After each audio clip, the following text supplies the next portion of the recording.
Hi, I'm Sam Worden. You might know me from such productions as Next Week Today. Most importantly though, I'm the yearbook advisor for Sequoit Media. Now, we have a long and rich tradition of excellence in student journalism and media here at Antioch Community High School, but we've noticed that our skills have outgrown the facilities that we have. So we'd like to take you on a little tour so that you can be the first one to see an amazing opportunity to elevate Sequoit Media even higher than it's been, so that we can be one of the premier journalism programs in the country. So let's take a look at the Commons downstairs and how that can become Sequoit Media 2.0. Let's go take a look. Thanks.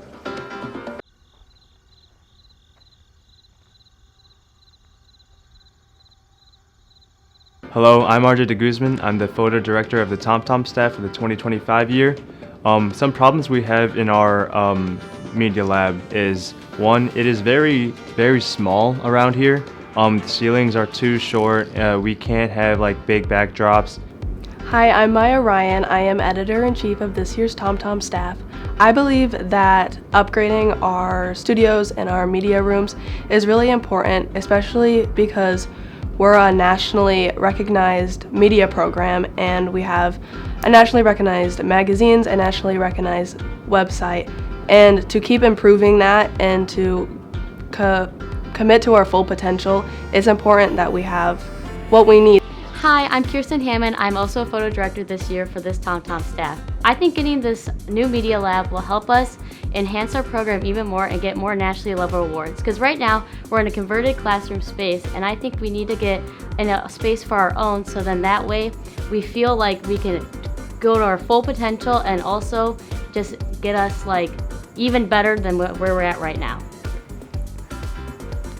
So this is the corridor going from the main entrance to the gyms over that way. And if you envision glass walls all along here, sort of like NBC Studios in Times Square where people can watch the students working on their broadcasts, that's what we envision. So looking at the Commons from this angle, you would have a student lab on this side with podcast studios along that wall and our big printer over there. And then on this side would be studios. So there would be 3 studios, one for broadcast, looking like a talk show set where it's basically set up and ready to do interviews and announcements and that kind of thing. Next to that would be a green screen studio, and then in that courtyard space that nobody ever uses, we would roof that over and turn it into a big multi-purpose studio that would be great for all kinds of things.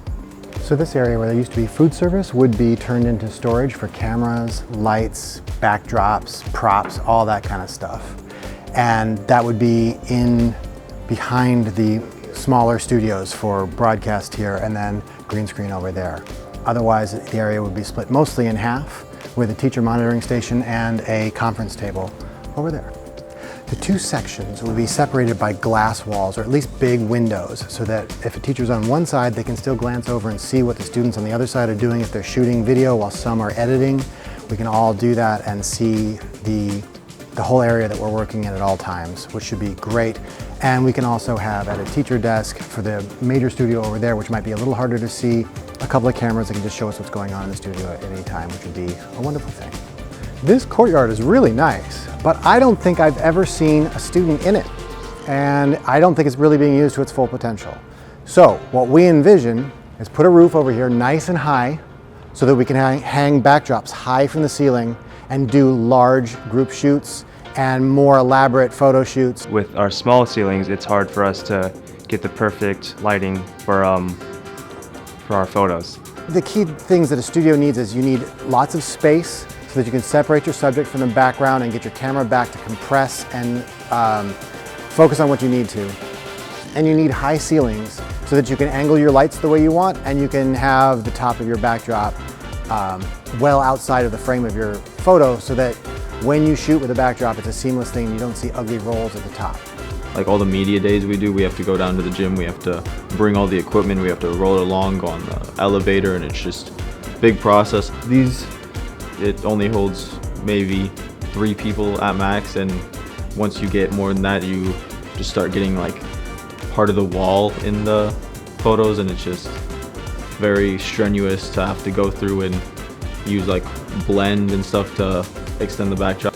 Putting the new room in the Commons would be a great way to attract new students, and it'd be a much nicer and bigger space for everyone to get their own little personal space to work.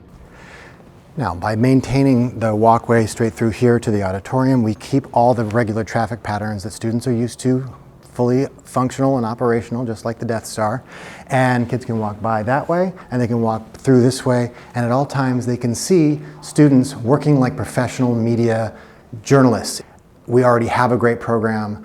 Building the studio out in this way would let us move to the next level. We'd rival college programs, and the sky is really the limit. So let's take a look at Sequoit Media 2.0 as I envision it. We're looking to take the area that is now the Commons, moving from the main entrance towards the gym with a hall separating going towards the auditorium. On the right side would be the lab where the computers are. This is where students would design their pages for the yearbook and for the TomTom and edit their videos. We'd have podcast studios that students and teachers could sign out if they wanted and record projects of their own. There's space for our great big printer in the corner, lots of stuff. On the other side, we have 3 studios, one for dedicated broadcast, for announcements and news. Plenty of storage for cameras and lights right here, and then a dedicated green screen studio for all kinds of special effects with lights that are perfectly calibrated. And then our giant studio for group pictures and anything that you might want to create. It would be a wonderful asset for us.